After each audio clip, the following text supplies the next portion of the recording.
இவ்வாறாக அவருடைய இறைவன் வாக்களித்த காலக்கெடு 40 இரவுகளாக முழுமை பெற்றது.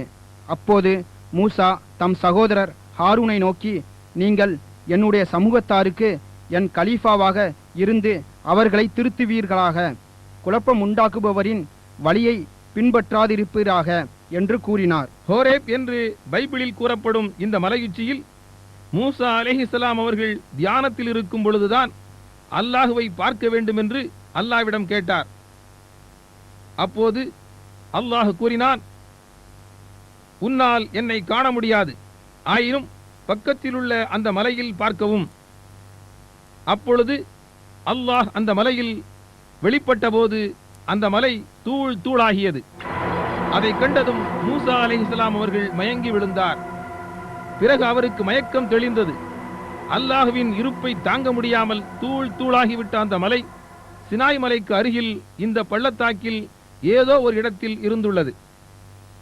இஸ்ராயலர் உள்ளிட்ட அக்கால மக்களை நேரான பாதையின் பக்கம் அழைத்துச் செல்ல அல்லாஹ் வானத்திலிருந்து தௌராத் என்னும் இறைமறையை மூசா அலைஹிஸ்ஸலாம் அவர்களுக்கு இறக்கி வைத்தது சினாய் மலையில்தான்.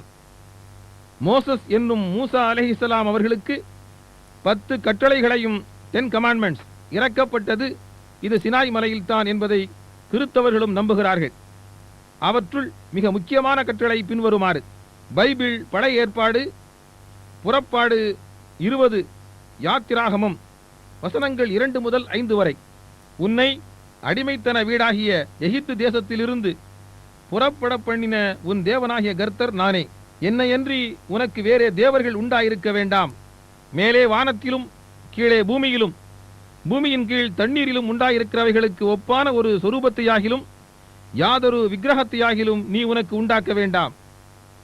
وَكَتَبْنَا لَهُ فِي الْأَلْوَاحِ مِنْ كُلِّ شَيْءٍ مَوْعِظَةً وَتَفْصِيلًا لِكُلِّ شَيْءٍ فَخُذْهَا بِقُوَّةٍ.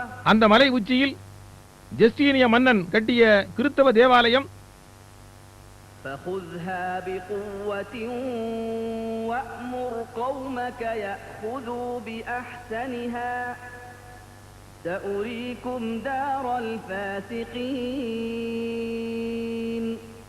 உஸ்மானியர்களின் ஆட்சி காலத்தில் கட்டப்பட்ட ஒரு சிறிய மசூதி.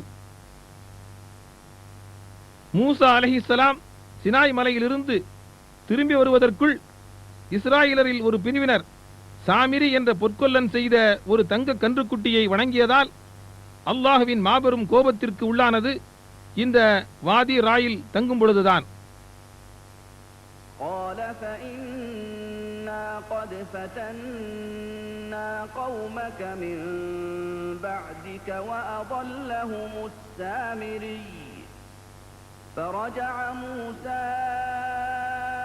இந்த செய்தியைத்தான் சுயஸ் கால்வாய் பல்கலைக்கழக ஆய்வு மையத்தில் உள்ள ஆய்வாளர் கமால் அவுதா விவரிக்கிறார். هم يقال أن هناك تجمع بني إسرائيل في هذه المنطقة وانتظروا سيدنا موسى حينما ذهب إلى ميقات ربه والعجل الذي عبده بني إسرائيل مطبوع على الصخر بمواجهة وادي الراحة مطبوع على الجبل في مواجهة. இந்த பகுதி இப்பொழுது புனித கேத்தரின் கிராமத்தை சார்ந்துள்ளது. எகிப்திய தலைநகரம் கெய்ரோவிலிருந்து 510 கிலோமீட்டர் தொலைவில் தான் இந்த இடம் உள்ளது. இதற்கு பிறகு மூசா அலைஹிஸ்ஸலாம் அவர்களின் உதவியாளராக அல்லாஹ் அனுப்பி வைத்த ஹாரூன் அலைஹிஸ்ஸலாம் அவர்கள் மரணமடைந்தார்கள். அவரது கல்லறையின் மேல் கிறிஸ்தவர்கள் கட்டிய ஒரு கட்டிடம்தான் துவா பள்ளத்தாக்கில் நுழையும் பொழுது இந்த குன்றில் நீங்கள் காண்பது.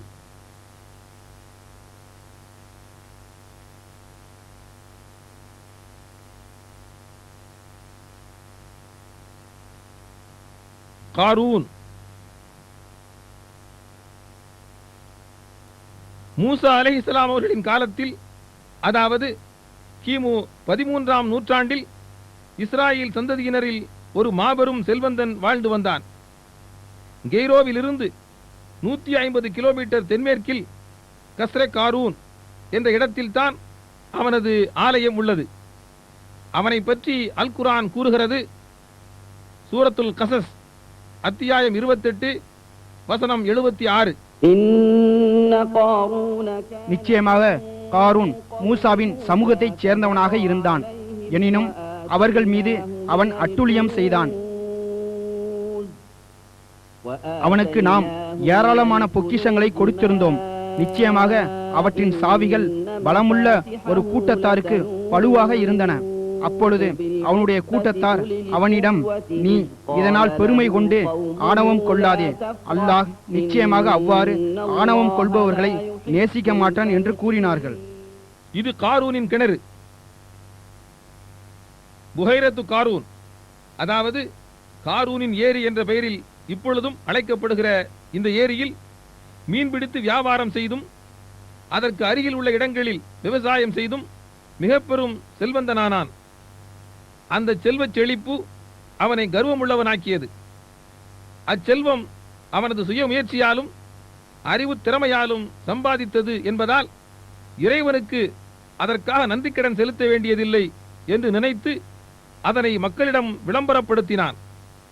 மேலும் மறுமை நாளை மறுத்துவிட்டு வன்முறை எண்ணங்களை வளர்த்து வந்தான். மூசா அலைஹிஸ்ஸலாம் அவர்களுக்கு எதிராக பல்வேறு குற்றச்சாட்டுக்களை கூறி வந்தான். தனது செல்வச் செழிப்பை மக்களுக்கு விளம்பரப்படுத்த கர்வத்துடன் ஒரு ஊர்வலம் நடத்தினான். இவ்வுலக வாழ்க்கை ஒரு சோதனை களம், இது நிரந்தரமானது அல்ல என்று உறுதியாக நம்பியவர்கள் அவனது செல்வத்தின் செழிப்பினால் மயங்கவோ பொறாமை அடையவோ அவனது கர்வம் கண்டு வருந்தவோ இல்லை.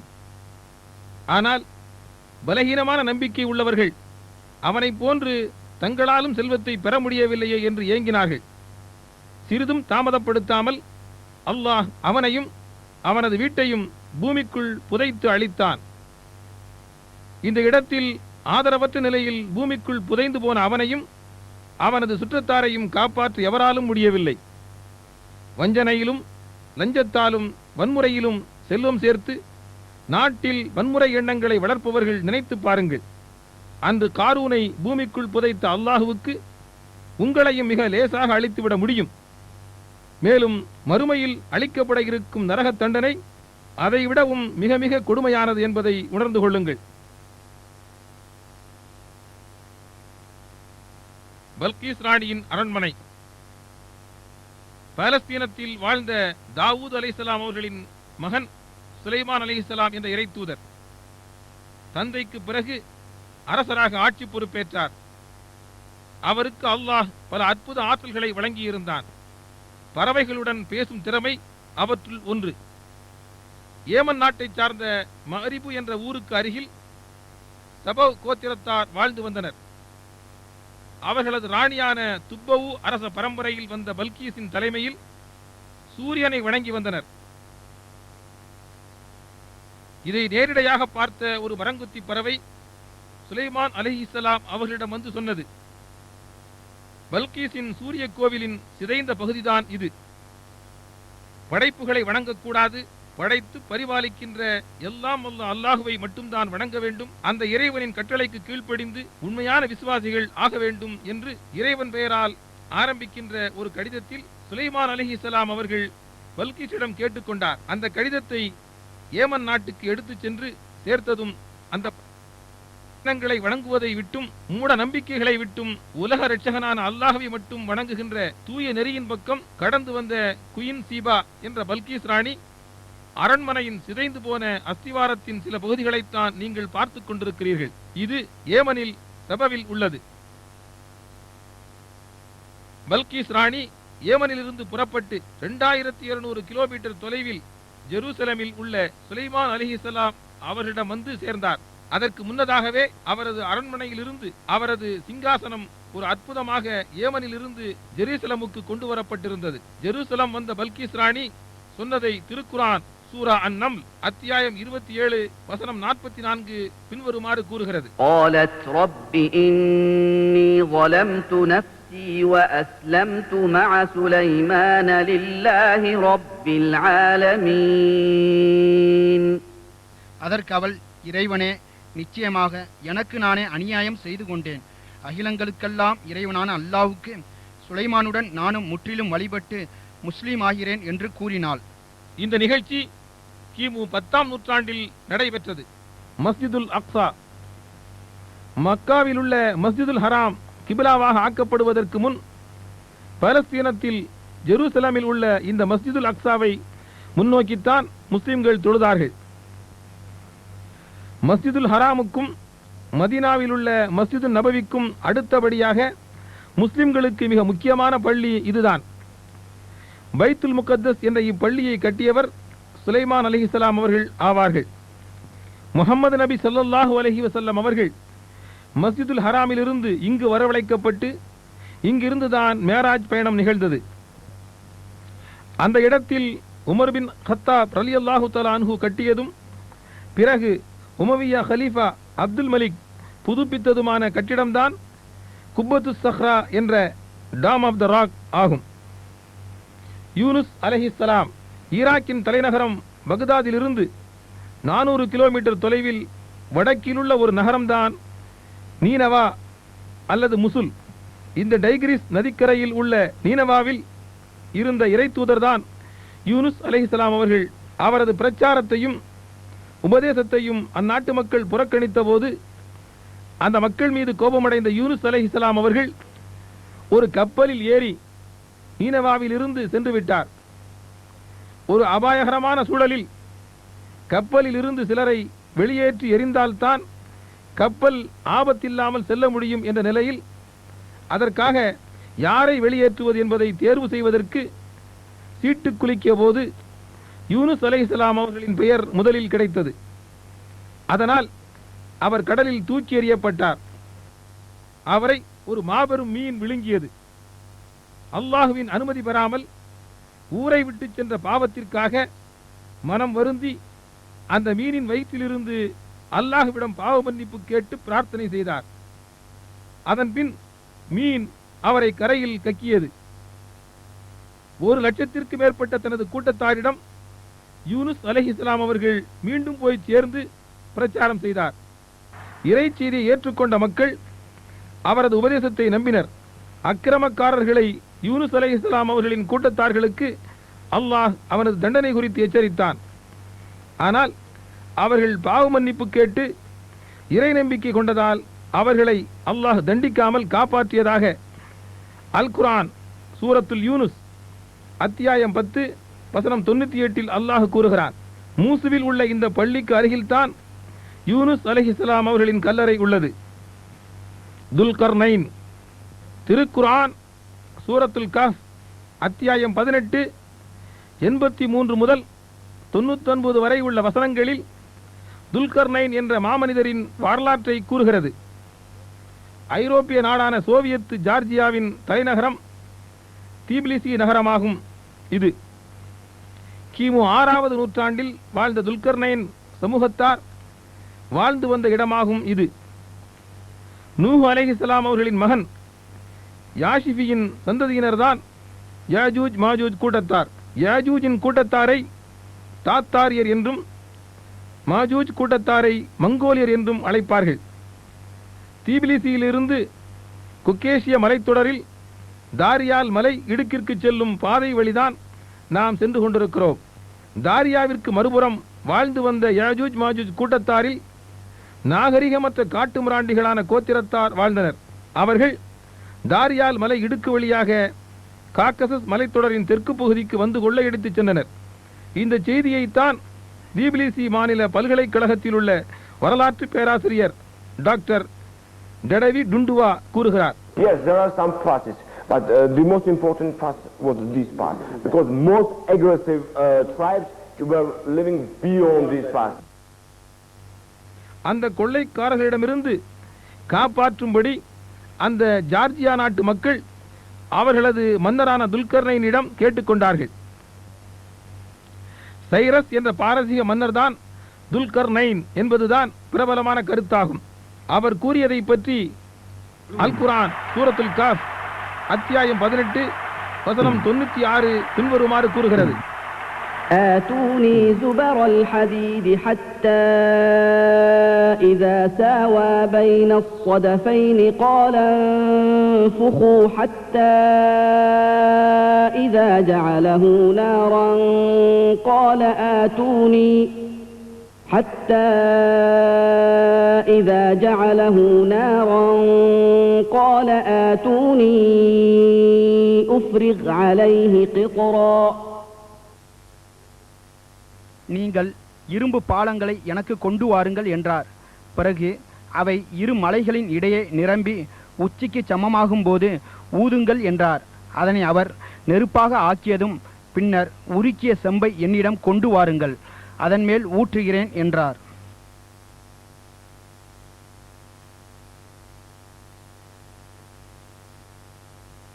ரஷ்யாவில் உள்ள முஸ்லிம் மாநிலமான ஒசத்தியாவிற்கு செல்லும் வழியில் இந்த தாரியால் மலையிடுக்கில் தான் அந்த மதிர்ச்சுவர் கட்டப்பட்டது என்பதுதான் சிலரின் கருத்தாகும். அல்லாஹு ஆலம், அல்லாஹ் மிக அறிந்தவன். அந்த வலுவான சுவரின் காரணத்தால் ஜார்ஜியா உள்ளிட்ட இடங்களில் உள்ள மக்கள் யாஜூஜ் மாஜூஜுடைய அக்கிரமங்களில் இருந்து தப்பித்தனர். ஆனால் தாரியாவில் இப்பொழுது அந்த சுவர் இல்லை. அந்த சுவர் கட்டுவதில் தமது பொறியியல் நிபுணத்துவத்தை பொதுமக்களின் நன்மைக்காக பயன்படுத்திய துல்கர்னையின் பெயரை அல்லாஹ் திருக்குரான் வழியாக இறுதி நாள் வரையிலும் நிலைநிறுத்தினான். லௌகீக ஆத்மீக ஞானம் பெற்ற மனிதர்களே, துல்கர்னைன் அவர்களின் முன்மாதிரியை பின்பற்றுங்கள். உங்களது அறிவு ஞானத்தை சமுதாய நன்மைக்காக பயன்படுத்துங்கள். அது உங்களுக்கு இரு உலகங்களில் நன்மையை தேடித்தரும். பிற்காலத்தில் தாரியாவில் கட்டப்பெற்ற கல்சுவரின் சிதிலங்களை இப்பொழுதும் காண முடியும்.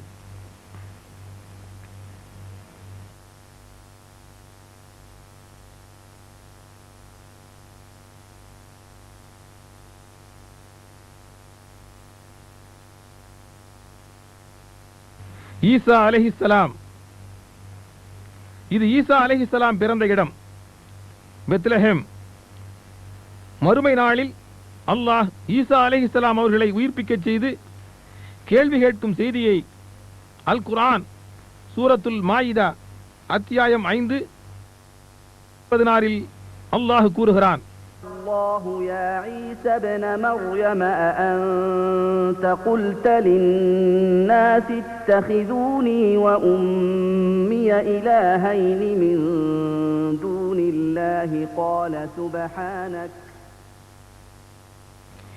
இன்னும் மரியமுடைய மகன் ஈசாவே, அல்லாஹ்வை அன்றி என்னையும் என் தாயாரையும் இரு கடவுள்களாக ஆக்கிக் கொள்ளுங்கள் என்று மனிதர்களிடம் நீர் கூறினீரா என்று அல்லாஹ் கேட்கும்போது அவர், நீ மிகவும் தூய்மையானவன், எனக்கு உரிமையில்லாத ஒன்றை நான் சொல்வதற்கில்லை. அவ்வாறு நான் கூறியிருந்தால் நீ அதை நிச்சயமாக அறிந்திருப்பாய். என் மனதில் உள்ளதை நீ அறிகிறாய், உன் உள்ளத்தில் இருப்பதை நான் அறிய மாட்டேன். நிச்சயமாக நீயே மறைவானவற்றையெல்லாம் நன்கு அறிபவன் என்று அவர் கூறுவார். மாரிப் அணைக்கட்டு ஏமன் நாட்டின் தலைநகரம் சன்ஆவில் இருந்து 200 கிலோமீட்டர் தொலைவில் தான் மாரிப் உள்ளது. இங்கு வாழ்ந்து வந்த சபவு கூட்டத்தாரை ஆட்சி செய்த பல்கீஸ் ராணி சுலைமான் அலைஹிஸ்ஸலாம் அவர்களை நம்பி இஸ்லாத்தை ஏற்றுக்கொண்டு ஜெருசலமிற்கு சென்ற செய்தியை முன்பே கண்டுள்ளோம்.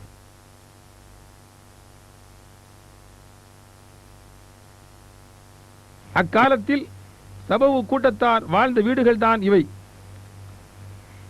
அவர்களுக்கு அல்லாஹ் அளப்பரிய அருள்களை கொடுத்திருந்தான். இந்த செய்தி அல் குர்ஆனில் சூரத்து சபா அத்தியாயம் 34:15 கூறப்பட்டுள்ளது. அவர்களுக்கு மிக்க செழிப்பான 2 தோட்டங்களை அல்லாஹ் வழங்கியிருந்தான். மிக சந்தோஷமான வாழ்க்கைக்கு நன்றி செலுத்துவதற்கு பதிலாக அந்த செல்வச் செழிப்பில் தங்களை மறந்து இறைவனுக்கு மாறு செய்து நன்றி கெட்டவர்களாக திரிந்த சபவு கூட்டத்தாரின் விளைநிலங்கள் இங்குதான் இருந்தன. அவர்கள் நீர்ப்பாசனத்திற்காக பயன்படுத்திய அணைக்கட்டு உடைந்தது. அதனால் ஏற்பட்ட பெருவெள்ளத்தில் அல்லாஹ் செழிப்பான தோட்டங்களை நாசமடைய செய்தான். அல் குர்ஆனில் சூரத்து சபா அத்தியாயம் 34:16 கூறப்பட்ட அந்த நிகழ்ச்சி பல்கீஸ் ராணியின் காலத்திற்கு 11 நூற்றாண்டுகளுக்கு பிறகு கிபி 120 தான் நடைபெற்றது. உடைந்து போன அந்த அணைக்கட்டின் சிதிலங்கள் தான் இவை. அந்த அணைக்கட்டிற்கு 720 மீட்டர் நீளம், 15 மீட்டர் உயரமும் இருந்தது. فأعرضوا فأرسلنا عليهم سيل العرم وبدلناهم بجنتيهم جنتين ذواتي أكل خمط وأثل وشيء من سدر قليل. சூரத்து சபா அத்தியாயம் 34 வசனம் 16 அல்லாஹு தாலா கூறுகிறான், மனிதர்களே, வரலாற்றிலிருந்து படிப்பினை பெறுங்கள், அல்லாஹ்வின் அருட்கொடைகளுக்கு நன்றி செலுத்துங்கள். யுனைடெட் அரபிக் எமிரேட்ஸ் தலைவர் ஷேக் சாயித் சமீப காலத்தில் சபவில் கட்டியுள்ள அணைக்கட்டாகும் இது. உடைந்து போன பழைய அணைக்கட்டிற்கு சிறிது உயரத்தில் தான் இது கட்டப்பட்டுள்ளது. இதனை சுற்றியுள்ள மலைகளிலிருந்து வரக்கூடிய தண்ணீரே இங்கு தேக்கி வைக்கப்படுகிறது. குகைவாசிகள் திருக்குர்ஆனில் சூரத்துல் காஃப் அத்தியாயம் 18 9 முதல் 26 வரையிலுள்ள வசனங்களில் விரிவாக கூறப்பட்ட குகைக்குத்தான் நாம் சென்று கொண்டிருக்கிறோம். கிபி 98 முதல் 117 வரை ரோம சாம்ராஜ்யத்தை ஆட்சி செய்த டிராஜன் என்ற கிறித்தவ மன்னன் மக்களை சிலை வணக்கம் செய்யும்படி வற்புறுத்தினான். அதற்கு மாறு செய்தவர்களை கொலை செய்வதாக விளம்பரப்படுத்தினான். ஓர் இறைவனை மட்டுமே வணங்குவோம், ஈசா அலைஹிஸ்ஸலாம் அவர்கள் உட்பட எவரது சிலைகளையோ அல்லது படைப்புகளையோ வழிபட மாட்டோம் என்று அறிவித்த உண்மை விசுவாசிகளான 6 வாலிபர்கள் அந்த மன்னரின் கொடுமைகளுக்கு பயந்து அங்கிருந்து தப்பிச் சென்றனர். அவர்கள் செல்லும் வழியில் அவர்களை கண்டு ஆடு மேய்க்கக்கூடிய ஒரு இளைஞன் ஏக இறை கொள்கையால் ஈர்க்கப்பட்டு அவர்களிடம் சேர்ந்து கொண்டான். அந்த 7 வாலிபர்களும் ஆட்டிடையனின் நாயும் ஜோர்டான் தலைநகரம் அம்மானுக்கு அருகில் ரக்கீம் என்னும் இடத்தில் ஒரு குன்றின் சரிவில் இருந்த இந்த குகையில் தான் அடைக்கலம் புகுந்தார்கள். அவர்களது பிரார்த்தனையை திருக்குர்ஆன் கூறுகிறது. அல்லாஹ் அவர்களுக்கு நிம்மதியையும் ஆழ்ந்த உறக்கத்தையும் அருளினான்.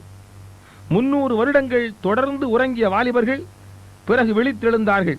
ஒரு சில மணிகள் மட்டும்தான் தூங்கியுள்ளோம் என்று தவறாக கருதிய அந்த வாலிபர்கள் அவர்களில் ஒருவரை வேறு யாருக்கும் தெரியாமல் உணவுப் பொருட்கள் வாங்க கடை தெருவுக்கு அனுப்பினர்.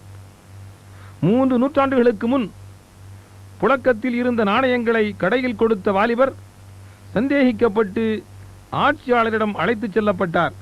3 நூற்றாண்டுகளுக்கு முன் குகையில் அடைக்கலம் புகுந்த உண்மை விசுவாசிகளான வாலிபர்கள் இறை கட்டளையின்படி எழுந்து வந்துள்ளனர் என்று புரிந்ததும் அந்த ஆட்சியாளர் அந்த வாலிபரை பைசாந்திய மன்னர் 2வது தியோடோசியஸ் முன் கொண்டு சென்று நிறுத்தினார்.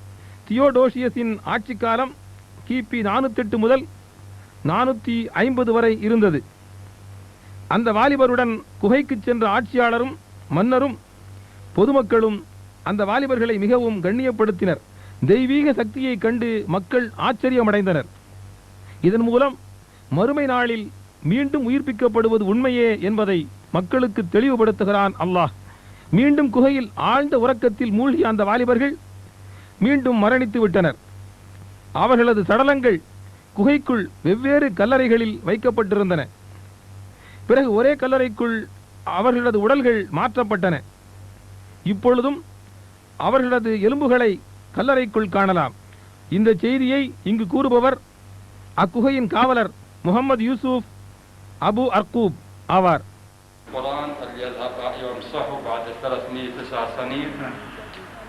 قال قائل منهم كم لبثتم قالوا لبثنا يوما أو بعض يوم قالوا ربكم أعلم بما لبثتم. இது குகைக்குள் காற்றும் வெளிச்சமும் நுழைவதற்கு ஏற்படுத்தப்பட்ட துவாரமாகும்.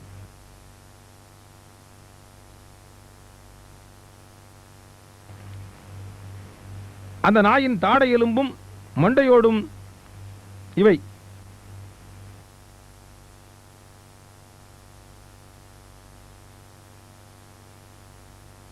வெளியிலிருந்து குகைக்குள் வெளிச்சமும் காற்றும் நுழையும் துவாரம் இது. குகைக்கு மேலேயுள்ள தூண்கள் அவர்களை கண்ணியப்படுத்த ரோமன் விசுவாசிகள் கட்டிய ஒரு ஆலயத்தின் தூண்களாகும்.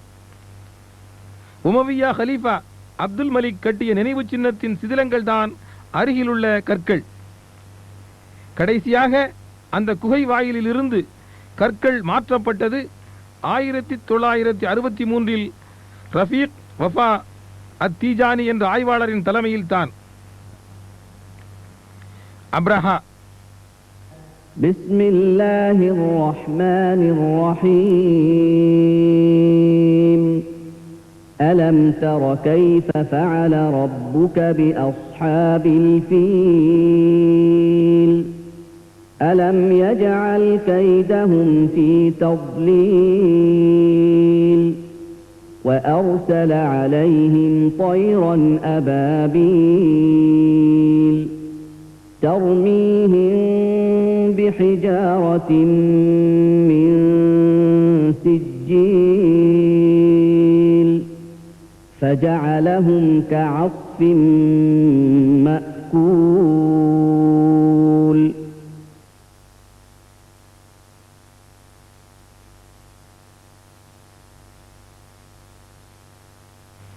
கிபி 571 முஹம்மது நபி ஸல்லல்லாஹு அலைஹி வஸல்லம் அவர்கள் பிறப்பதற்கு சில நாட்களுக்கு முன் நடைபெற்ற ஒரு நிகழ்ச்சி.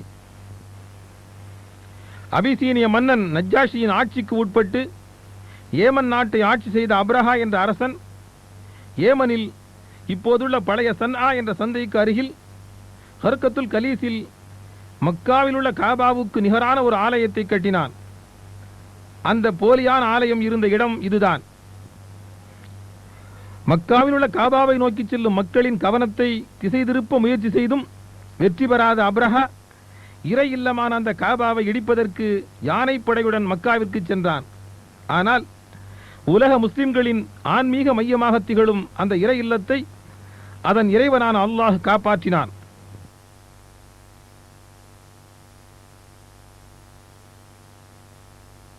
அந்த யானைப்படை முஸ்தலிஃபாவுக்கும் மினாவுக்கும் இடையில் உள்ள வாதி முஹஸ்ஸரில் வந்ததும் அல்லாஹ் அப்படையை அழித்தான். திருக்குர்ஆனில் அல்லாஹ் சூரத்துல் ஃபீல் அத்தியாயம் 105 இதை பற்றி கூறுகிறான். நபியே, யானை படைக்காரர்களை இறைவன் என்ன செய்தான் என்பதை நீர் பார்க்கவில்லையா? அவர்களுடைய சூழ்ச்சியை அவன் பாழாக்கி விடவில்லையா? நபியே, யானை படைக்காரர்களை இறைவன் என்ன செய்தான் என்பதை நீர் பார்க்கவில்லையா? அவர்களுடைய சூழ்ச்சியை அவன் பாழாக்கி விடவில்லையா? மேலும் அவர்கள் மீது பறவைகளை கூட்டமாக அவன் அனுப்பினான். சுடப்பட்ட சிறு கற்களை அவர்கள் மீது அவை எறிந்தன. அதனால் அவர்களை மென்று தின்னப்பட்ட வைக்கோலை போல் அவன் ஆக்கிவிட்டான். முஹம்மது நபி ஸல்லல்லாஹு அலைஹி வஸல்லம் அரேபியாவில் உள்ள மக்காவில் கிபி 571 ஆமினாவுக்கும் அப்துல்லாஹுவுக்கும் மகனாய் பிறந்து பெற்றோரை இழந்து பாட்டனார் அப்துல் முத்தலிபின் ஆதரவில் வளர்ந்து தீய செயல்கள் அனைத்திலிருந்தும் சிறுவயதிலேயே விலகியும் அல் அமீன் என்ற சிறப்பு பெயர் பெற்றவர்தான் முஹம்மது நபி ஸல்லல்லாஹு அலைஹி வஸல்லம் அவர்கள். அவர் 40 வயதை அடைந்ததும் மக்காவிலிருந்து 3 கிலோமீட்டர் தொலைவில் உள்ள இந்த ஜபலுன் நூர் என்ற மலையின் உச்சியில் உள்ள ஹிரா குகைக்கு சென்று தனிமையில் இருப்பது வழக்கம். தமது மக்களின் தீய செயல்கள் நிறைந்த வாழ்க்கை முறைகள் அவரை பெரிதும் கவலைப்படச் செய்தன. சிலை வணக்கம், விபச்சாரம், மது அருந்துதல், பெண் குழந்தைகளை உயிருடன் புதைத்தல், கோத்திரங்களுக்கிடையில் இருந்த பகைமை போன்ற ஏராளமான தீய செயல்களில் மூழ்கியிருந்த மக்களின் நிலைமை முஹம்மது ஸல்லல்லாஹு அலைஹி வஸல்லம் அவர்களின் தூய மனதை வேதனைப்படுத்தியது. ஹிரா குகையில் பல நாட்கள் தொடர்ந்து தங்கி தியானம் செய்வது அவரது வழக்கம். எவ்வித வசதியும் இல்லாத அந்த காலத்தில் மக்கள் நடமாட்டம் இல்லாத இந்த மலை உச்சியில் இரவும் பகலும் தங்கியிருந்தார். ஒரு நாள் அவர் ஹிரா குகையில் இருக்கும்போது அகில உலகையும் படைத்த இறைவனின் கட்டளைப்படி வானத்திலிருந்து இம்மலைக்கு இறங்கி வந்த ஜிப்ராயில் அலைஹிஸ்ஸலாம் என்ற வானவர் அவரிடம் ஓதுவீராக என்றார். அதனை கேட்டு பயந்து நடுங்கிய முஹம்மது ஸல்லல்லாஹு அலைஹி வஸல்லம் அவர்கள் எனக்கு ஓதத் தெரியாது என்று கூறினார். வானவர் அவரை இறுக அணைத்து மீண்டும் ஓதுவீராக என்றார். அதற்கும் முஹம்மது நபி ஸல்லல்லாஹு அலைஹி வஸல்லம் அவர்கள் நான் அறியேன் என்றார். 3வது முறையும் இவ்வாறே நிகழ்ந்தது. பிறகு சூரத்துல் அலக் அத்தியாயம் 96 1 முதல் 5 வரை உள்ள வசனங்களை வானவர் முஹம்மது நபி ஸல்லல்லாஹு அலைஹி வஸல்லம் அவர்களுக்கு ஓதி காட்டினார். اقرأ باسم ربك الذي خلق خلق الإنسان من علق اقرأ وربك الأكرم الذي علم بالقلم علم الإنسان ما لم يعلم. யாவற்றையும் படைத்த உம்முடைய இறைவனின் திருநாமத்தை கொண்டு ஓதுவீராக. அலக் என்ற நிலையிலிருந்து மனிதனை படைத்தான். ஓதுவீராக. உம் இறைவன் மாபெரும் கொடையாளி. அவனே எழுதுகோலை கொண்டும் கற்றுக் கொடுத்தான். மனிதனுக்கு அவன் அறியாதவற்றையெல்லாம் கற்றுக் கொடுத்தான். இதற்கு பின் ஜிப்ராயில் அலைஹிஸ்ஸலாம் சென்று விட்டார். கிபி 630 முதல் உலகம் அழியும் வரை உள்ள எல்லா மனிதர்களுக்கும் கர்த்தரும் ஈஸ்வரனும் அல்லாஹுமான ஒரே இறைவனில் இருந்து திருக்குர்ஆன் என்ற வேதம் அருளப்படத் தொடங்கியது. 14 நூற்றாண்டுகளுக்கு முன் வரலாற்று சிறப்புமிக்க அந்த நிகழ்ச்சி நடைபெற்ற ஹிரா குகை இதுதான். அதன் பிறகு இம்மலை ஜபலுன் நூர், ஒளி பொருந்திய மலை என்ற பெயரில் புகழ் பெற்றது. ஹிரா குகையிலிருந்து வெளிப்படத் தொடங்கி 23 ஆண்டுகளில் அவரது வாழ்வின் பல தருணங்களில் அருளப்பட்ட இறைவசனங்களின் தொகுப்புதான் திருக்குர்ஆன் ஆகும். மக்காவில் வாழ்ந்த 13 ஆண்டுகள் முஹம்மது நபி ஸல்லல்லாஹு அலைஹி வஸல்லம் அவர்களுக்கு கடுமையான துன்பங்கள் ஏற்பட்டன. சிலைகளை வணங்குவதை விட்டு ஏக இறைவனை மட்டும் வணங்கும்படி கூறியதால் நபிகளாரும் அவர்களது தோழர்களும் எண்ணிலடங்காத தொல்லைகளுக்கு உட்பட்டார்கள். மக்காவில் வாழ்வது மிகவும் கடினமாகிவிட்டது. எதிரிகளின் எதிர்ப்பிற்கேற்ப முஸ்லிம்களின் எண்ணிக்கையும் அதிகமாகிக் கொண்டிருந்தது. மக்காவிலிருந்து 400 கிலோமீட்டர் தொலைவில் உள்ள மதீனாவிற்கு ஹிஜ்ரத் செய்யும்படி நபிகள் நாயகம் ஸல்லல்லாஹு அலைஹி வஸல்லம் அவர்கள் தமது தோழர்களுக்கு கட்டளையிட்டார்கள். 53வது வயதில் முஹம்மது நபி ஸல்லல்லாஹு அலைஹி வஸல்லம் அவர்கள் மக்காவில் உள்ள அவரது வீட்டிலிருந்து எதிரிகளுக்கு தெரியாமல் வெளியேறினார். அவரது உற்ற தோழரான அபூபக்கர் சித்திக் ரலியல்லாஹு அன்ஹு அவர்களுடன் இங்கு பார்த்து கொண்டிருக்கும் ஜபலு சௌரின் மேலுள்ள குகையை நோக்கி சென்றார். நபியை தேடி குகைக்கு அருகில் வந்த எதிரிகளின் கண்களில் படாமல் இருக்க முஹம்மது நபியும் அபூபக்கரும் இந்த சௌர் குகையில் 3 நாட்கள் மறைந்திருந்தனர். குகை வாயில் வரை வந்த எதிரிகளை கண்டு பயந்த அபூபக்கரின் காதில் நபிகளார் ஸல்லல்லாஹு அலைஹி வஸல்லம் அவர்கள் கவலைப்பட வேண்டாம், அல்லாஹ் நம்மோடு இருக்கிறான் என்று மெல்லக் கூறினார். படைப்புகளில் மிக உத்தமரான நபிகள் நாயகம் ஸல்லல்லாஹு அலைஹி வஸல்லம் அவர்களுக்கு அடைக்கலம் கொடுத்த சௌர் குகையின் உட்பகுதி எதிரிகள் சென்ற பிறகு இருவரும் ஒரு வழிகாட்டியுடன் ஒட்டகத்தில் மதீனாவிற்கு சென்றார்கள். மதீனாவிற்கு சுமார் 3 கிலோமீட்டர் அருகில் உள்ள குபாவை வந்தடைந்ததும் அவர்கள் ஏறி வந்த ஒட்டகம் அங்கு மண்டியிட்டது.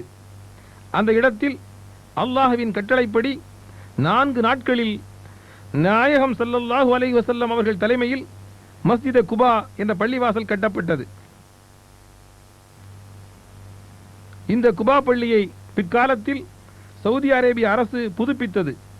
அதன்பின் மதீனாவிற்கு செல்லும் பாதையில் நனூனாவில் உள்ள வாதி சாலிமில் வந்த நபிகள் நாயகம் ஸல்லல்லாஹு அலைஹி வஸல்லம் அவர்கள் முதலாவதாக வெள்ளிக்கிழமை ஜும்மா தொழுகை நடத்தியது இந்த பள்ளியில்தான். இதற்கு மஸ்ஜிதுல் ஜும்ஆ என்று பெயர். இந்த பள்ளி பிற்காலத்தில் அரசால் புதுப்பிக்கப்பட்டது.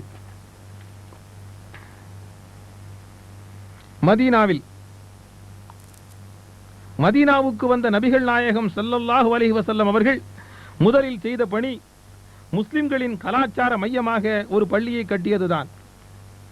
அன்று கட்டப்பட்ட அந்த சிறிய பள்ளி அதன் பிறகு புதுப்பித்து கட்டப்பட்டது. இப்பொழுது இந்த மஸ்ஜிது நபவி லட்சக்கணக்கான மக்கள் தொழுகை நடத்துவதற்குரிய விசாலமான இடமாக உள்ளது. பள்ளிவாசல் முஸ்லிம்களின் கலாச்சார மையமாகும். முஹம்மது நபி ஸல்லல்லாஹு அலைஹி வஸல்லம் அவர்களின் குர்ஆன் வகுப்புகளும் நீதிமன்றமும் அலுவலகமும் பாராளுமன்றமும் இந்த பள்ளியில் தான் செயல்படுத்தப்பட்டது. பத்ர். மக்காவிலிருந்து நிராகரிப்போரின் தொல்லைகளை தாங்க முடியாமல் மதீனாவிற்கு சென்ற முஸ்லிம்களை அங்கு மதீனாவிலும் நிம்மதியாக வாழ்வதற்கு மக்காவாசிகள் விடவில்லை.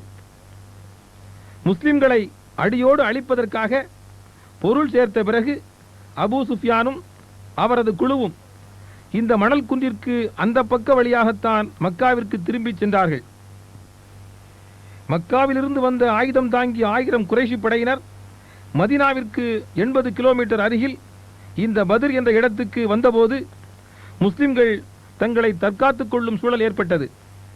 ஆயுதங்கள் குறைவாக உள்ள 313 சஹாபாக்களை மட்டும் கொண்ட முஸ்லிம் படை ஒரே இறைவனிடமும் அவனது தூதரிடமும் அசையா நம்பிக்கை வைத்து நிலை குலையாமல் நின்று அவர்களை எதிர்த்து போர் செய்த பத்ர் களம் இதுதான்.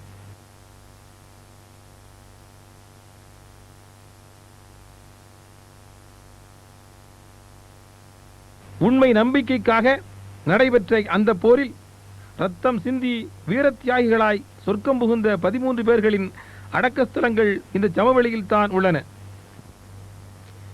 அடக்கம் செய்யப்பட்ட கபறுகளை கட்டி எழுப்புவதும் அடக்கம் செய்யப்பட்டவர்களை அழைத்து பிரார்த்திப்பதும் இஸ்லாத்தில் மிக கடுமையாக தடை செய்யப்பட்டுள்ளது. பத்ர் தியாகிகளின் பெயர்களை கூறுபவர் பத்ரின் காவலர் சையது ஹுசேன் ஃபர்ராஜ் ஆவார்.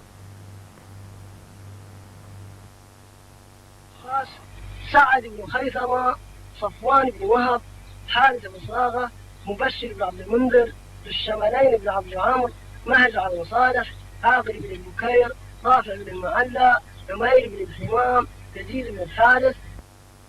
உத்பா, ஷைபா, அபூஜஹில் ஆகிய தலைவர்கள் உள்ளிட்ட காஃபிர்களான குறைஷி படையினர் முகாமிட்ட இடம்தான் இது.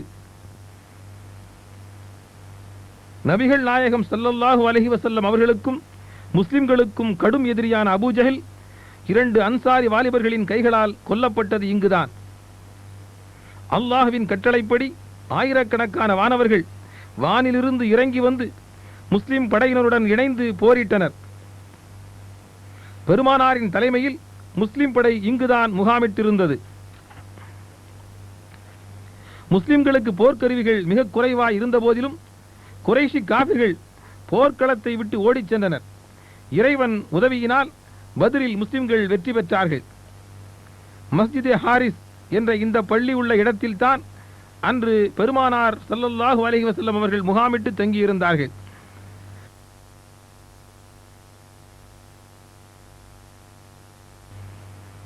உஹுத். பெருமானார் ஸல்லல்லாஹு அலைஹி வஸல்லம் அவர்கள் பரந்த மனம் கொண்டவராயிருந்தும் குறைஷிகள் அமைதியாக இருக்கவில்லை. மக்கா குறைஷிகளும் பிற கோத்திரத்தார்களும் சேர்ந்து சுமார் 3000 படையினர் மதீனாவை தாக்குவதற்கு உஹுத் என்னும் இடத்திற்கு வந்தார்கள். அப்துல்லாஹ் இப்னு ஜுபைர் ரலியல்லாஹு அன்ஹு அவர்களின் தலைமையில் 50 விற்போர் வீரர்களை பெருமானார் ஸல்லல்லாஹு அலைஹி வஸல்லம் அவர்கள் இந்த ஜபலுர் ருமாத்திற்கு உச்சியில் நிற்க வைத்தார்கள். மேலும் பெருமானார் ஸல்லல்லாஹு அலைஹி வஸல்லம் அவர்கள் கட்டளை வரும் வரை இந்த குன்றிலிருந்து கீழிறங்காமல் எதிரிகளை நோக்கி அம்பெறிந்து கொண்டே இருக்க வேண்டும் என்று கட்டளை பிறப்பித்தார்கள். மதீனாவிற்கு மிகவும் அருகில் உள்ள உஹுதில் 700 நம்பிக்கையாளர்கள் நிராகரிப்பாளர்களுடன் மிக கடுமையாக போரிட்டது இதோ இந்த பள்ளத்தாக்கில்தான். மறுமை நம்பிக்கையால் ஈர்க்கப்பட்டு முன்னேறிக் கொண்டிருந்த முஸ்லிம் படையினருக்கு எதிராக போரிட எதிரிகளால் முடியவில்லை. தங்கள் தலைவர்களும் கொடியை தாங்கக்கூடியவர்களும் கொல்லப்பட்டதால் நிராகரிப்போர் போரிலிருந்து பின்வாங்கிச் சென்றனர். இதை கண்டதும் விற்போர் வீரர்களில் 10 நபர்களைத் தவிர அனைவரும் பெருமானாரின் கட்டளையை புறக்கணித்து குன்றிலிருந்து இறங்கி காபிர்கள் விட்டுச் சென்ற ஆயுதங்களையும் பொருட்களையும் சேகரிக்கத் தொடங்கினர். இந்த தருணத்தை பயன்படுத்தி ஹாலித் பின் வலீதின் தலைமையில் காபிர்களின் குதிரைப்படையினர் குன்றின் பின்பக்க வழியாக மலை மீது ஏறி முஸ்லிம்களுக்கு எதிராக போரிடத் தொடங்கினார்கள். இதனால் ஏற்பட்ட குழப்பத்தில் முஸ்லிம் படையினர் ஆங்காங்கு சிதறி ஒரு சிலர் தங்களுக்குள் சண்டையிட்டுக் கொண்டனர். இந்த சூழ்நிலையில் சிக்கி ஏராளமான முஸ்லிம் படையினர் வீர தியாகிகளாயினர். முஸ்லிம் மீண்டும் வலிமை பெற்று மிக்க வீரத்துடன் முன்னேறி சென்று எதிரிகளை தாக்கியதால் அவர்கள் போர்க்களத்தை விட்டு ஓடிச் சென்றனர். உஹது போரில் தியாகிகளான சுமார் 60 சஹாபாக்களின் கபறுகள் இந்த சுற்றுச்சுவருக்குள் உள்ள சமவெளியில் தான் உள்ளன. அதற்கு நடுவில் உள்ளது பெருமானாரின் தந்தையின் சகோதரர் ஹம்சா பின் அப்துல் முத்தலிபின் கபராகும். மறுமையை அடைவது நம் லட்சியமாகும் பொழுது வெற்றியும் இவ்வுலக விஷயங்களுக்கு முக்கியத்துவம் அளிக்கும் பொழுது தோல்வியும் ஏற்படும் என்பது உஹத் நமக்கு அளிக்கும் படிப்பினையாகும். ஹந்தக் அகழ்போர். சமாதான சூழ்நிலை அதிக நாட்கள் நீடிக்கவில்லை.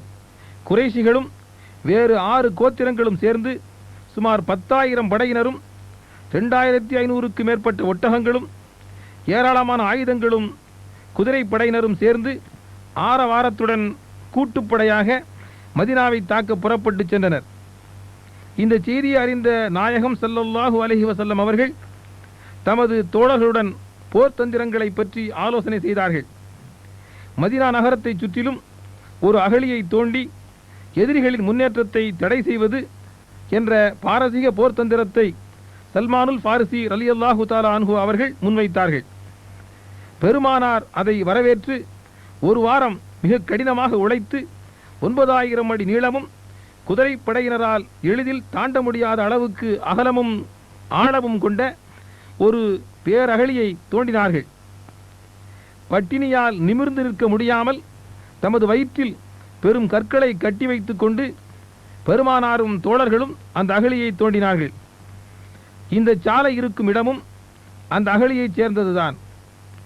அகழிக்கு மறுபுறம் வந்த கூட்டுப்படையினர் ஆழமான அகழியை பார்த்து வியந்து நின்றனர். அகழிக்கு மறுபுறம் சல்வுமலை உச்சியிலும் இருந்த முஸ்லிம்களுடன் பிற்போர் மட்டும் ஒரு சில நாட்கள் நடைபெற்றது. முஸ்லிம்களுடன் ஏற்படுத்தி கொண்ட சமாதான ஒப்பந்தத்தை மீறி யூதர்கள் எதிரிகளின் பக்கம் சேர்ந்தனர். மஸ்ஜிதே ஃபத் என்ற இந்த பள்ளி இருக்கும் இடத்தில்தான் பெருமானாரின் முகாம் இருந்தது. இந்த நிலைமை ஒரு சில நாட்கள் நீடித்தது. ஒரு இரவில் பேரிரைச்சலுடன் காற்று வீசியது. பலத்த மழை பொழிந்தது. இடியும் மின்னலும் தொடர்ந்தது. அந்த சூறாவளி காற்றில் முகாம்கள் பறந்து சென்றன. முஸ்லிம்கள் அகழியை தாண்டி தாக்க வருவதாக தவறாக எண்ணிய கூட்டுப்படையினர் பொழுது விடியும் முன்னரே கந்தக்கை விட்டு சென்றனர். அல்லாஹுவின் இந்த தந்திரம் முஸ்லிம்களை காப்பாற்றியது. தங்களை பேரழிவிலிருந்து காப்பாற்றியதற்காக முஸ்லிம்கள் அல்லாஹுவை போற்றி புகழ்ந்து நன்றி செலுத்தினார்கள். ஹைபர் ஹுதைபியா ஒப்பந்தம் வாயிலாக மதினாவில் மீண்டும் சமாதானம் நிலைநாட்டப்பட்டு விட்டது. ஆனால் வஞ்சகரான யூத குலத்தினர் இருக்கும் வரையிலும் முஸ்லிம்கள் நிம்மதியாக வாழ இயலாது என்பது கந்தக் தரும் படிப்பினையாகும். 100 குதிரை வீரர்களும் 160 காலாட்படையினரும் பெருமானாரின் தலைமையில் மதினாவிலிருந்து ஹைபரை நோக்கி புறப்பட்டு சென்றனர். இது ஹைபரில் உள்ள யூதர்களின் மர்ஹபு கோட்டையாகும். முஸ்லிம்கள் பல நாட்கள் இந்த கோட்டையை முற்றுகையிட்டதால் கடுமையான மோதல் ஏற்பட்டது. யூதர்கள் கோட்டைக்கு வெளியே வந்து சரணடைந்தார்கள். கோதுமை வைக்கோலும் களிமண்ணும் சேர்த்து பிசைந்து பேரீச்ச மரக்கட்டைகள் சேர்த்து கட்டப்பட்ட இந்த 3 அடுக்கு கோட்டை 1500 வருடங்களுக்கு பிறகும் வரலாற்றின் அமைதியான சாட்சியாக உள்ளது. ஹைபரில் யூதர்களின் வீடுகளின் சிதிலங்கள் இப்பொழுதும் உள்ளன. இது ஹைபரில் உள்ள ஒரு யூத தேவாலயம்.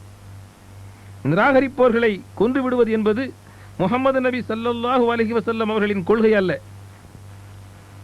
முஸ்லிம்களிடம் சரணடைந்த யூதர்களிடம் பெருமானார் மிக கண்ணியமாக நடந்து கொண்டார்கள்.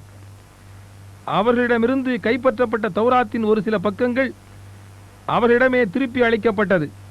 விவசாய நிலங்களின் உரிமையை தங்களுக்கே கொடுக்க வேண்டும் என்ற யூதர்களின் வேண்டுகோளை பெருமானார் ஸல்லல்லாஹு அலைஹி வஸல்லம் அவர்கள் ஏற்றுக்கொண்டார்கள். யூதர்களுடன் சமாதான ஒப்பந்தம் ஏற்படுத்திய பிறகுதான் முஸ்லிம்கள் ஹைபரை விட்டும் திரும்பிச் சென்றார்கள்.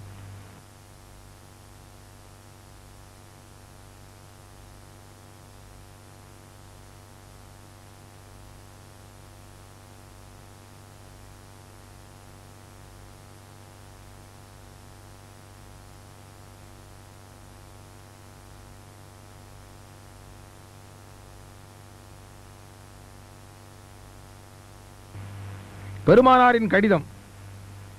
முஹம்மது நபி ஸல்லல்லாஹு அலைஹி வஸல்லம் அவர்கள் இந்த உலகம் முழுவதையும் உண்மையான நம்பிக்கையின் பக்கம் அழைக்க இறைவனால் அனுப்பப்பட்ட இறுதி தூதராவார்கள்.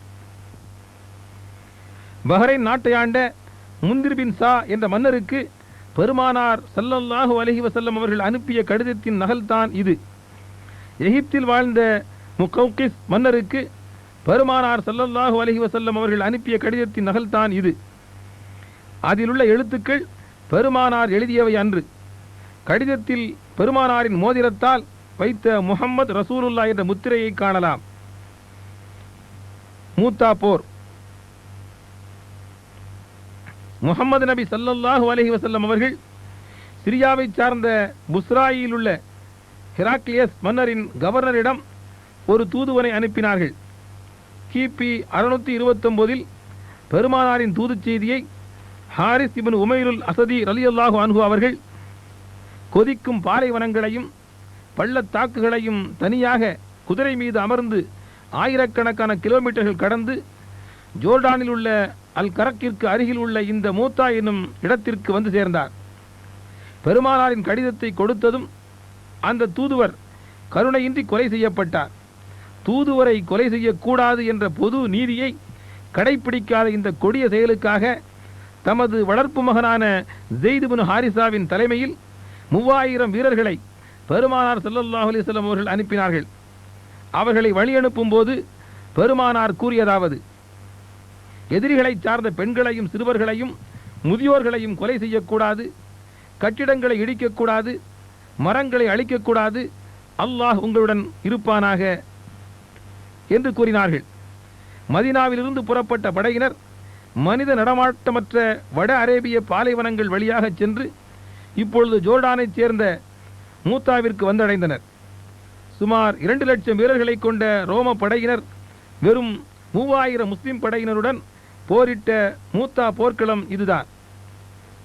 உமவி ஆட்சியாளரான அப்துல் மலிக் தமது ஆட்சி காலத்தில் கட்டிய நினைவு சின்னத்தின் சிதிலங்கள் தான் இப்பொழுது அங்கு குவிக்கப்பட்டுள்ள கற்கள். பெருமானாரின் கொடியை தாங்கி எதிரிகளின் நடுவில் முன்னேறிய ஸெய்த் இப்னு ஹாரிசா ரலியல்லாஹு அன்ஹு அவர்கள் மிக வீரமாக போராடி வீரமரணம் அடைந்தார். அதற்கு பின் ஜாஃபர் இப்னு அபூ தாலிப் ரலியல்லாஹு தஆலா அன்ஹு அவர்கள் கொடியை பெற்றுக்கொண்டு எதிரிகளின் நடுவில் நுழைந்தார். அவரது கைகள் வெட்டப்பட்டு கீழே விழுந்ததும் அந்த கொடியை தனது கட்கத்தில் இறுக்கிக் கொண்டு முன்னேறினார். அவரது கால்களும் அதே இடத்தில் வெட்டப்பட்டது. அவரும் வீரமரணம் அடைந்தார். திடீரென முன்னேறி வந்த அப்துல்லாஹ் இப்னு ரவாஹா ரலியல்லாஹு தஆலா அன்ஹு அவர்கள் அந்த கொடியை ஏந்தி எதிரிகளின் மீது பாய்ந்தார். அவரும் இதே இடத்தில் வீரமரணம் அடைந்தார். இங்கு எழுந்து நிற்பது அவர்களது கல்லறைகள் அல்ல, வீர மரணத்திற்கு நினைவாக எழுப்பப்பட்ட அடையாளங்களாகும். அந்த 3 சஹாபாக்களின் மரணச் செய்தியை அறிந்த பெருமானார் ஸல்லல்லாஹு அலைஹி வஸல்லம் அவர்கள் அவர்களது ஆத்மாக்கள் சுவர்க்கத்திற்கு உயர்த்தப்பட்ட நற்செய்தியை மக்களுக்கு அறிவித்தார்கள். 3 படைத்தலைவர்களும் இறையடி சேர்ந்ததும் சுறுசுறுப்பும் திறமையும் உள்ள காலித் பின் வலீத் ரலியல்லாஹு தஆலா அன்ஹு அவர்கள் படைத்தலைமை ஏற்று படையினரை ஒருங்கிணைத்தார்.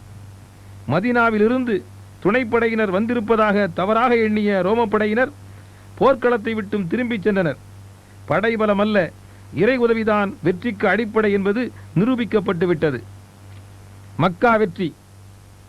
சுமார் 10,000 முஸ்லிம் தோழர்களுடன் பெருமானார் ஸல்லல்லாஹு அலைஹி வஸல்லம் அவர்கள் பாலைவன பரப்பு வழியாக முன்னறிவிப்பின்றி மக்காவை நோக்கி சென்றார்கள்.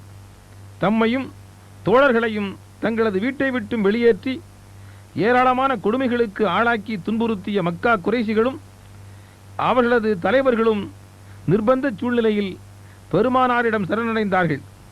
அப்பொழுது கருணையின் சிகரமான பெருமானார் ஸல்லல்லாஹு அலைஹி வஸல்லம் அவர்கள் மன்னித்து விட்டதாக அறிவித்தார்கள். அவர்களது மதத்திற்கும் நம்பிக்கைக்கும் ஏற்ப வாழ அவர்களுக்கு சுதந்திரம் அளித்தார்கள். வாளால் தான் இஸ்லாம் பரப்பப்பட்டது என்பது பொய்யான கருத்தாகும் என்று நிரூபித்த ஏராளமான நிகழ்ச்சிகளில் ஒன்றுதான் இது. மதத்தின் பெயரால் உங்களிடம் போரிடாத முஸ்லிம் அல்லாத அனைவருக்கும் நன்மையே செய்ய வேண்டும், நீதம் நிலைநாட்டப்பட வேண்டும் என்றும் அத்தியாயம் 60 மும்தஹினா 8ஆம் வசனத்திலும் அல்லாஹ் அல்லாத தெய்வங்களை அழைத்து பிரார்த்தனை செய்பவர்களை நீங்கள் ஏசக்கூடாது என்பதை அத்தியாயம் 6 வசனம் 108 அல்லாஹ் முஸ்லிம்களுக்கு கட்டளையிடுகிறான்.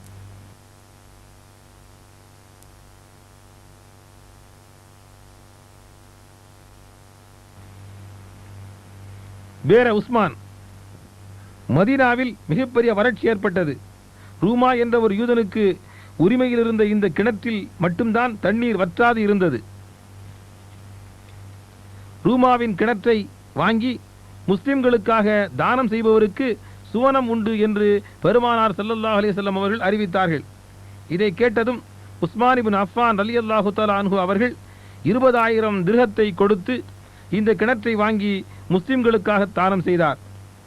மதீனாவிலிருந்து 5 கிலோமீட்டர் தொலைவில் உள்ள இந்த கிணற்றில் தண்ணீர் இப்பொழுதும் அதிகமாக உள்ளது.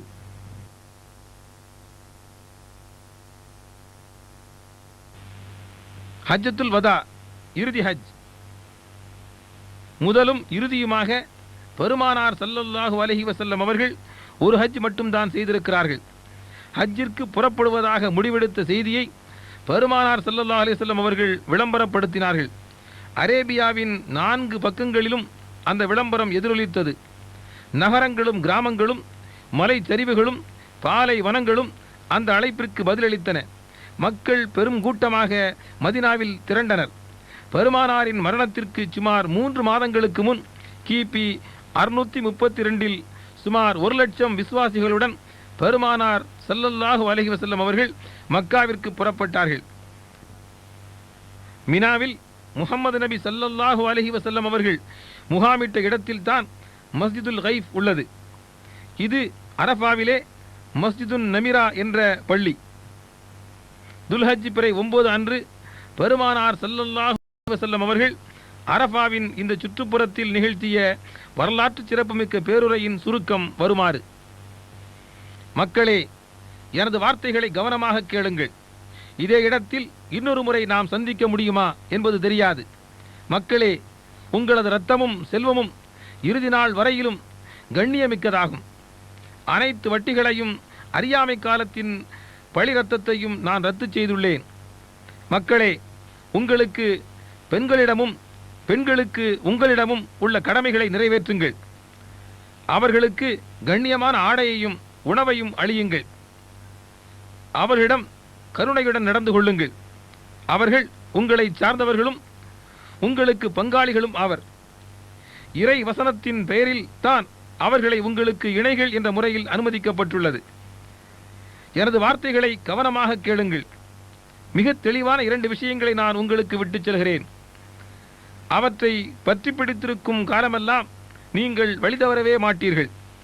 அவை இறை வேதமும் அல்லாஹ்வின் தூதரின் வழியுமாகும். நீங்கள் உங்களுக்கு நீங்களே துரோகம் செய்யாதீர்கள். எனது இரட்சகனான இறைவா, நீ என்னிடம் ஒப்படைத்த பொறுப்பை நான் பூர்த்தி செய்யவில்லையா என்று கேட்டார்கள்.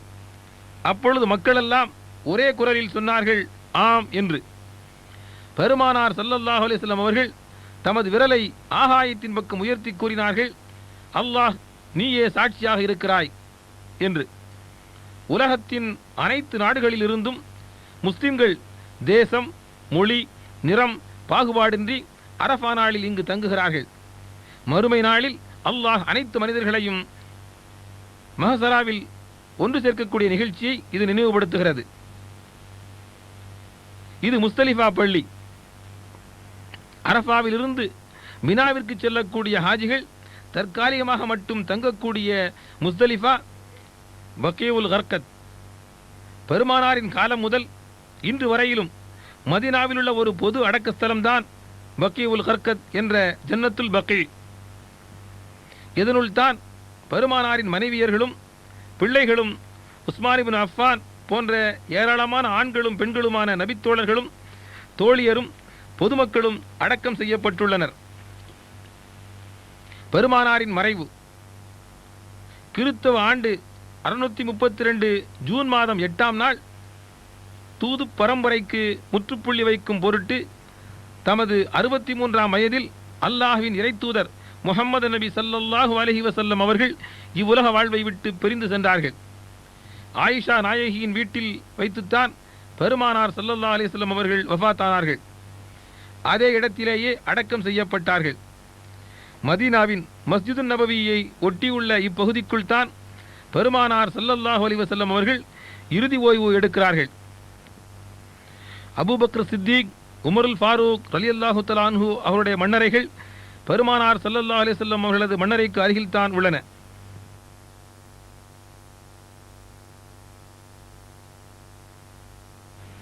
நாகரிக வளர்ச்சிக்கு தொலைதூர வாய்ப்பு காணாத பழம்பெரும் அரேபியாவில் கிறித்தவ ஆண்டு 570 ஏப்ரல் மாதத்தில் மக்காவில் அப்துல்லாஹ் ஆமினாவுக்கு மகனாக பிறந்து சிறு வயதிலேயே அனாதையாக வளர்ந்து பல்கலைக்கழகங்களிலோ கல்லூரிகளிலோ கல்வி கற்காமல் எழுத படிக்க அறியாமலும் உண்மையாளன் என்று எதிரிகளாலும் போற்றப்பட்ட முஹம்மது நபி ஸல்லல்லாஹு அலைஹி வஸல்லம் அவர்கள் தமது 40 வயது வரையிலும் இவ்வுலகத்துக்கு எந்த ஒரு அற்புதத்தையும் எடுத்து கூறவில்லை.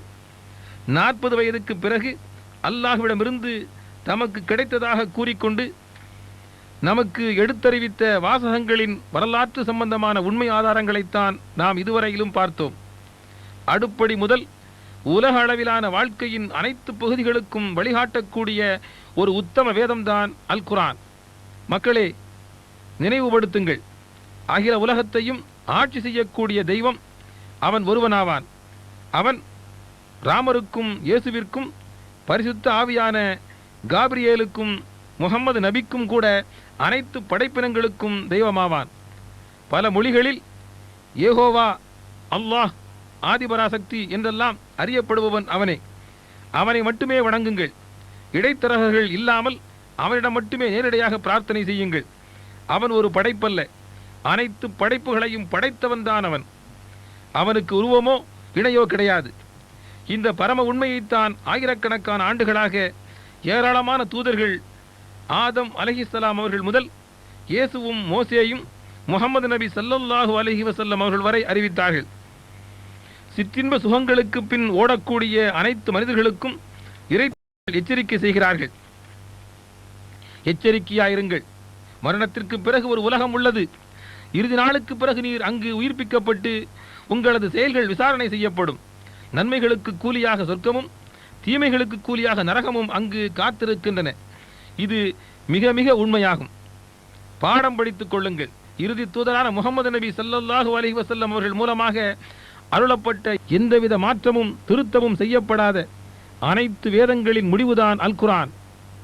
திருக்குர்ஆனையும் நபி வழியையும் முன்மாதிரியாக வைத்து வாழ்க்கையை சரி செய்து கொள்ளுங்கள். அது மட்டும்தான் இவ்வுலகத்தில் சாந்தியையும் மறுமையில் நிரந்தர சொர்க்கத்தையும் அடைவதற்கான ஒரே வழி. எங்கள் இரட்சகனே, ஈருலகத்திலும் வெற்றி பெறுபவர்களின் கூட்டத்தில் எங்களையும் ஆக்கியருள்வாயாக. ஆமீன்.